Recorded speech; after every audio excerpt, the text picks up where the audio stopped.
Guys, welcome back to Java Tips. In this video I'm going to talk about how to fix something went wrong. Try again on Google Play Store, error on Android, and how to fix this up. You can do this steps for all the Android devices. So first thing what you have to do is you just have to tap on settings, and from here you just have to navigate to, you have to scroll down and click on account and sync.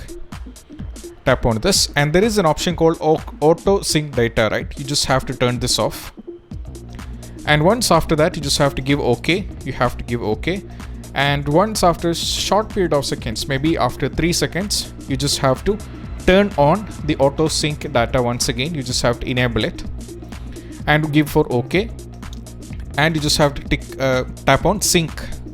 You just have to tap on sync, and here the device which I'm using right now is the Xiaomi device, which is having the Chinese OS. So I didn't made any accounts added into it. So you just have to add your account, then you just have to follow, you just have to sync the datas, and most probably the issue has to be fixed. If it's not working with the first one, we have a solution too. You just have to go back.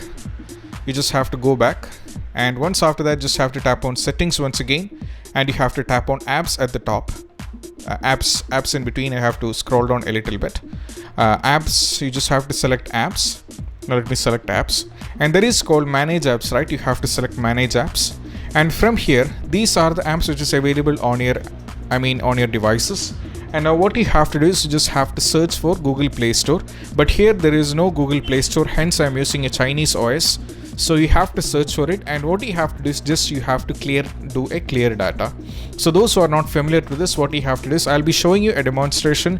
I'm going to select the camera icon over there. I'll be selecting camera, and now what I have to do is I have to tap on clear data options there, right? You just have to tap on the clear data, and you just have to go for clear cache.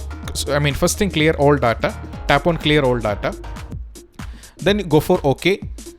Then once again you just have to the clear cache also, you have to tap on it, on the clear cache also, and it is all done. Now when you go for clear all data, it is all done, and this is what you have to do. And once it is done, you just have to do a restart on your Android devices, and most probably the issue will be completely fixed. And I hope this video is helpful for you guys, and if you find this video helpful, don't forget to subscribe and click on the bell icon for more notifications. See you soon in the next video. Peace out.